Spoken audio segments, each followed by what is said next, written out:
Akala ko ba kakausapin mo muna siya? Meron ako maliit na ibon na nagdadala sa akin ng impormasyon. Nang mapag-aralan kong impormasyon yon, parang may napansin akong kakaiba. Meron tinatago sa amin na rules si Killua. Kung totoo nga may rules na hindi ko alam, walang silbi kung makikipag-usap ako sa kanya. Walang maitutulong yan. Baka nga pumayag nga siya sa mga hinihingi ko. Pero ang totoo, pabor pa lang gagawin ko sa kanya. Kaya mas mabuti na mailigpit ko na si Aloka bago niya magamit ang bentahin yan. Kailangan ko lang nailigpit yung mga butler.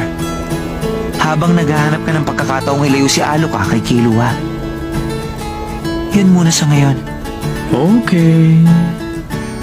Siya nga pala. Si Killua, pwede ko rin ba siyang iligpit? Okay lang? Ikaw ang tatapusin ko. Dito na. Ngayon mismo. Nagbibiro lang ako. Umaapaw ang pagkahayok mo sa dugo. Ayos lang ba yon? Ang pagkahayok ni Illumi. Lagot na. Teka nga muna. Sinadya mo ba yon? Naku, hindi Ang totoo, gusto ko ring mabuhay pa si Gon kung maaari sana. Mas nakakaaliw pa rin kung mas maraming laruan.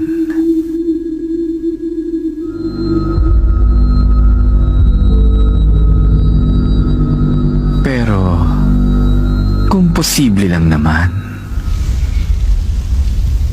Huwag ka mag-alala. Nandito lang si Kuya sa tabi mo. Pumikit ka lang at kumapit ka ng mahigpit sa akin. Ang kailangan nating gawin, makalayo kay Master Illumi. Kung alam niya ang plano nating ruta, pinakamabuting magbago tayo ng direksyon agad.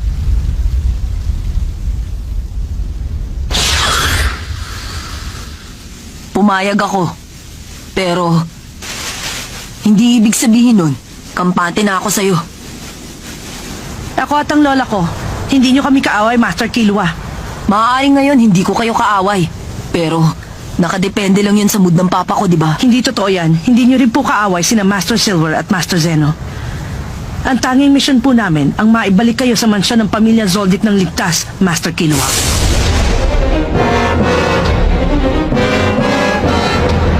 Kung hindi rin ang kasama si Aloka sa mission ninyo,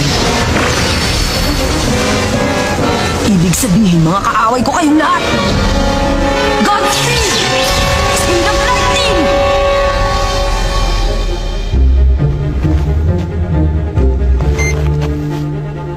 Ako to. Nagbago ang sitwasyon ngayon. Nakalayo sa amin si Master Killua. Kailangan namin ng 4 na sasakyan. Ganun pa rin ang ruta namin. Kapag ginaunta kayo ni Master Killua, sundin nyo lang siya pero ingat sa impormasyong ibibigay nyo. Si Master Illumi, alam ang kilos namin. May butler o kapamilyang tumutulong sa kanya. Kaya siguruhin nyo na alisto kayo sa lahat ng pagkakataon. Opo, malinaw po.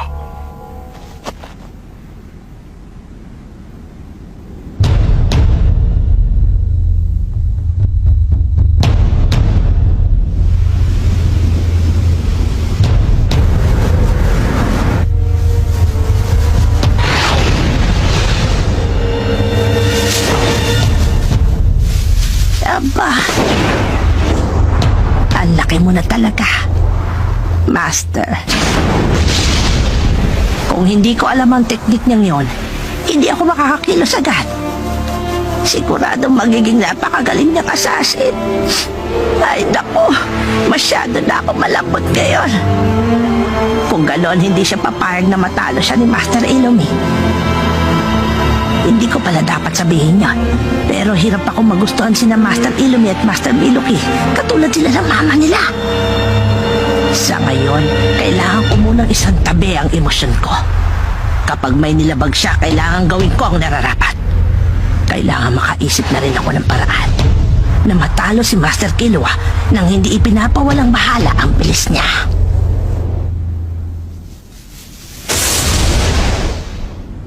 Ayos to!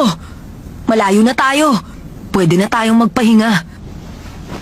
Gusto ko sanang ituloy ang paggamit ng speed of lightning. Pero para mas makatiyak, irereserba ko na lang para may matira pa sa bayan. Kuya, Huh? sa gabal, ba ako?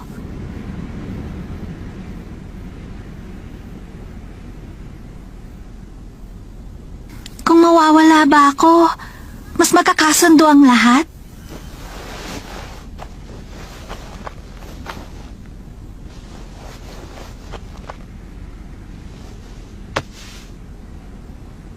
Alo ka. Kung sakali bang ako na lang ang nag-iisang tao sa buong mundo na talagang nagmamahal sa'yo, malulungkot ka ba?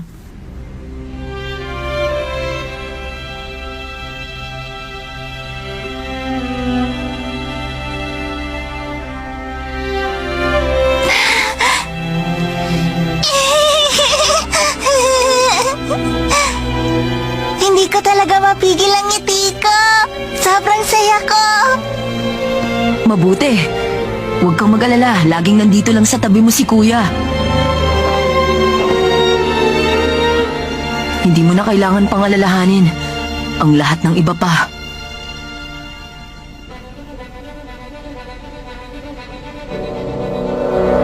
May tao. Si Tsubo ni kaya yun. Si Ilumi. Mukhang hindi talaga to magiging madali. Sige, ayos lang. Tara na!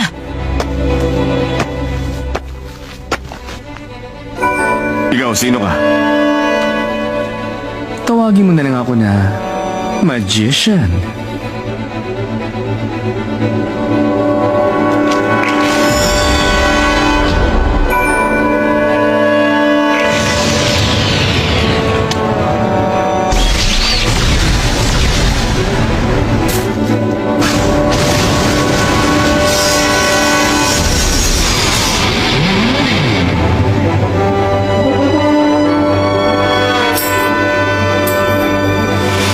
Kayong dalawa.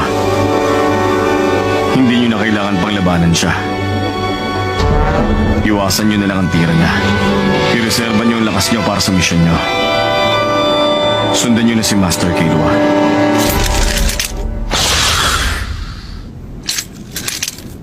Ako ang makikipaglaro sa'yo. Kaya mong itira ang mga barya mo na mas malakas sa puwersa ng bala. Malakas ang loob mong paalisin ang mga kasama mo dahil malakas ang kapangyarihan mo. Hindi makakatakas ng hindi sugatan ng sinumang natamaan ko ng barya ko. Malamang ginamit niya ang kapangyarihan niya.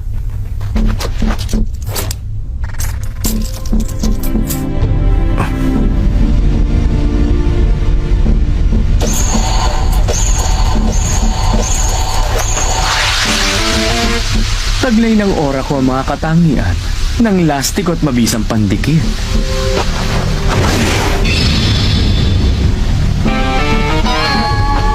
Masyado ka maraming daldal. Huwag mo sanang pagsisihan. Beke Magician. Walang kwentang sabihin ang pangalan ko sa mamamatay na.